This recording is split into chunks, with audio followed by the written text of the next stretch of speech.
지향되어야 한다는 긍정책임론자 공학번 엄용진입니다. 우선 원활한 토론을 위해 용어 설명을 먼저 드리겠습니다. 엘리트 교육에 관해서는 엘리티즘을 먼저 설명을 드려야 되는데요.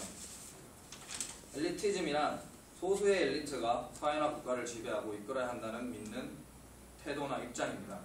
현대사회에서는 그 엘리티즘이 교육에서 중점적으로 나타나고 있습니다.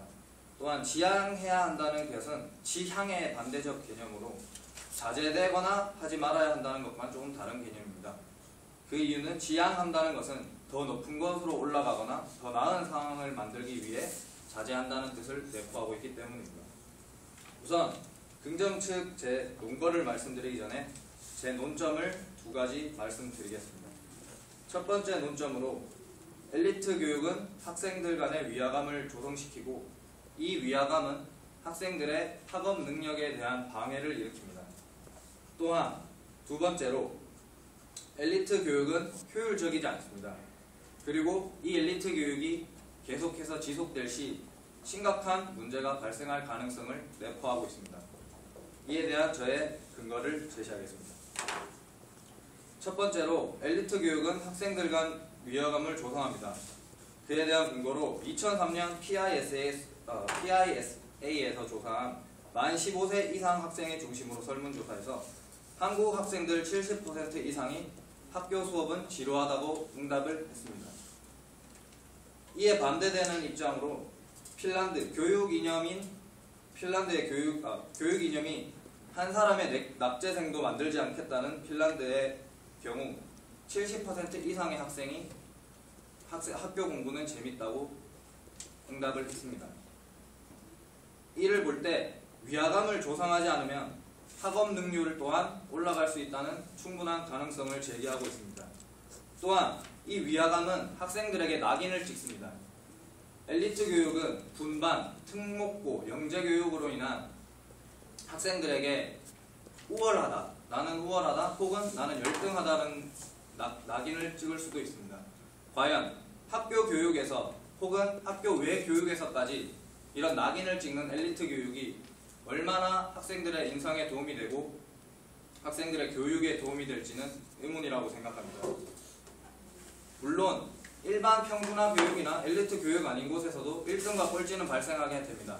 하지만 이는 자연적인 경쟁에서 뒤처진 위화감이지 학생들에게 직접 학교가 만들어주거나 사회가 만들어준 위화감이 아니라고 생각됩니다. 또한 두 번째로 엘리트 교육이 효율적이지 않습니다. 그에 대한 근거로 OECD 국가 중 우리나라 대학 순위는 20위권 밖입니다. 그 이유는 고등학교 교육까지 엘리트 교육을 받고 대학교까지 옵니다. 하지만 대학 교육에서 그런 경쟁력 자체가 뒤처지게 됩니다. 이에 반해 핀란드는 위화감을 조성하지 않고 납재생을 만들지 않는 핀란드의 교육은 대학 교육 부분에서 2위를 차지하고 있습니다. 이를 볼 때 소수의 인재가 효율적이지 않다는 것을 표명하고 있습니다. 두 번째 논점으로 엘리트 교육은 효율적이지 않고 위험성 또한 가지고 있습니다. 최근 청소년 자살률 중에 가정불화 29.8%가 1위고 2위로 16%인 학업에 관한 자살률입니다. 이로 볼 때 엘리트 교육이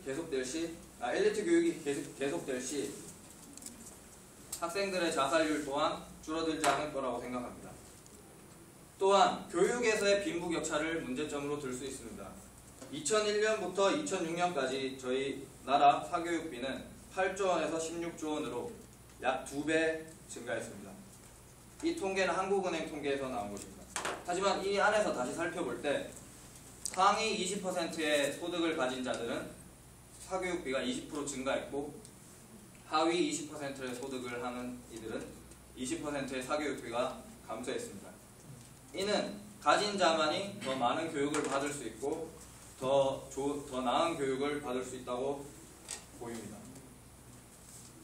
제 논점을 정리해보면 첫 번째, 엘리트 교육은 학생들 간의 위화감을 조성시키고 이 위화감은 학생들에게 있어 학업 능력을 방해하게 합니다. 두 번째로 엘리트 교육이 효율적이지 않고 이렇게 계속 엘리트 교육이 지속될 시 위험성 또한 가지고 있다는 것을 말씀드리고 싶습니다. 엘리트 교육은 물론 없어져야 된다는 말이 아닙니다. 하지만 인식 자체가 바뀌지 않을 경우 이런 위험성이 정말 표면으로 드러나고 사회적 이슈가 될 거라고 생각합니다. 이상입니다.